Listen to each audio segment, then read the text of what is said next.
नमस्कार दोस्तों, स्वागत है आपका हमारे न्यूज़ यूट्यूब चैनल पर। दोस्तों आज की इस वीडियो में हमारे जितने भी कर्मचारी हैं, पेंशन भोगी हैं, उनके लिए दोस्तों बहुत ही अच्छी खबर निकलकर सामने आ रही है।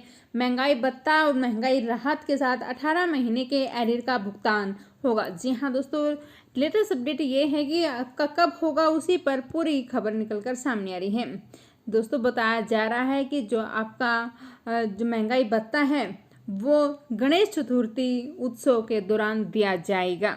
जी हाँ दोस्तों, कोविड महामारी के दौरान रोके गए केंद्रीय कर्मचारी व पेंशनर के लिए महंगाई भत्ता और महंगाई राहत 18 महीने के बकाये के भुगतान के त्योहार में संभावना बन रही है। दोस्तों हम सूत्रों के अनुसार आपको बताते हैं, केंद्र सरकार से अगर इस पर सकारात्मक जो विचार है वो ले रही है। दूसरी ओर केंद्रीय कर्मचारियों की ओर से भी एक दबाव बनाया जा रहा है कि 18 अगस्त को नेशनल काउंसिलिंग के जो स्टाफ साइट के सचिव श्री शिव गोपाल मिश्रा ने कैबिनेट सचिव और नेशनल काउंसिलिंग के अध्यक्ष को एक पत्र भेजा। पत्र की प्रति staffnews.in पर उपलब्ध है। पत्र में 1 जनवरी 2020 से 1 जुलाई 2020 और 1 जनवरी 2021 से महंगाई भत्ता यानी कि आपकी जो 3 किस्तें हैं महंगाई राहत के भुगतान की मांग की गई है। पत्र में यह कहा गया है कि इस संबंध में सरकार से विस्तृत जानकारी जो चर्चा है वो की गई है। और पत्र में यह भी कहा गया है कि जो सचिव और नेशनल काउंसिल के सदस्य बकाये के भुगतान के तौर तरीके पर चर्चा के लिए तैयार हैं। सुप्रीम कोर्ट के निर्णय का जो उल्लेख किया गया है वो क्या उल्लेख किया गया है वो भी हम आपको इस वीडियो के माध्यम से डिटेल से बताते हैं। दोस्तों शिव गोपाल मिश्रा ने कैबिनेट सचिव को लिखे पत्र में सुप्रीम कोर्ट के दिनांक 8 फरवरी 2021 के संदर्भ में दिया था। देश के सर्वोच्च न्यायालय ने अपने निर्णय में ये कहा था कि आर्थिक संकट के कारण जो कर्मचारी के वेतन और पेंशन को तत्कालिक रूप से रोका जा सकता है, परंतु स्थिति में सुधार होने पर इसे कर्मचारियों को वापस देना होगा और यह कार्मिक का अधिकार है, उन्हें कानून के अनुसार भुगतान किया जाना चाहिए। शिव गोपाल मिश्रा के अनुसार केंद्र सरकार इस पर अवगत है कि सेना, रेलवे, स्वास्थ्य, ग्रामीण विकास, कृषि, अन्य मंत्रों के तहत काम करने वाले जो कर्मियों ने कोरोना काल में निस्वार्थ भाव से अपने दायित्व का निर्वहन किया है। कोरोना काल में 2020 में की शुरुआत में जो केंद्र ने एक झटके के साथ ऐलान किया था कि सरकार कर्मचारियों को डीए, डीआर और उससे जुड़े जो भत्ते नहीं हो गए, तो इसके बाद भी कार्मिकों ने सरकार के साथ कदम से कदम मिलाकर काम किया है।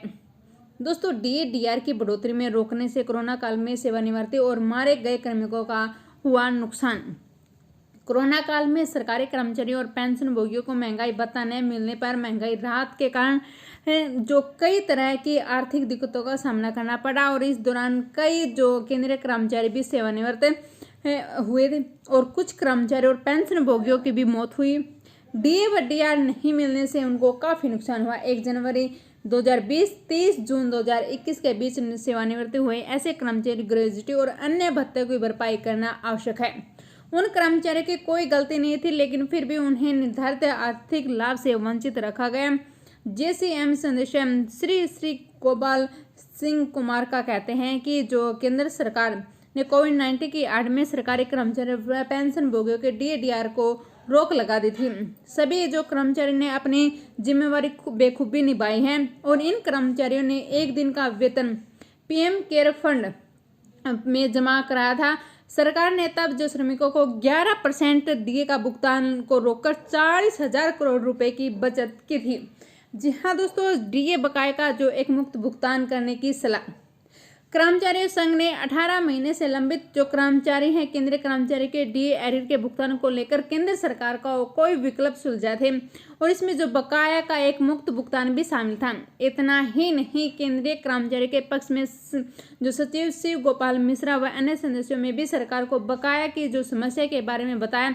अगर वह भी किसी अन्य तरीके से चर्चा करना चाहते हैं तो उसके लिए भी जो कर्मचारी संगठन तैयार हैं। इंडियन पेंशन फोर्स ने प्रधानमंत्री नरेंद्र मोदी से कर्मचारी जो केंद्रीय कर्मचारी हैं पेंशन भोगियों को महंगाई राहत है, महंगाई भत्ता है, उसका बकाया भुगतान करने की अपील की थी। फोरम ने पीएम को पत्र जो लिखा पत्र था उसके मामले में जल्द से जल्द निपटाने का आग्रह किया था। इसके बाद भी केंद्र ने इस संबंध में कोई फैसला नहीं लिया। यदि केंद्र सरकार द्वारा बताया गया था कि उसका जो सीधा लाभ मौजूदा 48 लाख कर्मचारी और पेंशन भोगियों को तक पहुंचना था। कोरोना काल के बाद यह जो सरकार ने घोषणा की थी उसके बारे में भी हम आपको बताते हैं। उन्होंने कहा था कि 1 जनवरी 2020 से 30 जून 2021 तक डी और डीआर की दर 17% मानी जाती है। केंद्रीय जो मंत्री अनुराग ठाकुर ने कहा था कि यह 28% की दर से महंगाई भत्ता मिलेगा। उस समय उन्होंने बकाया के बारे में कुछ नहीं कहा था। केंद्रीय जो कर्मचारी के इसका मतलब ऐलान था, यानी कि जो ऐलान किया था अनुराग ठाकुर ने 1 जुलाई 2021 से बढ़े हुए डीए की दर 28% मानी जाए। इसके मुताबिक के जून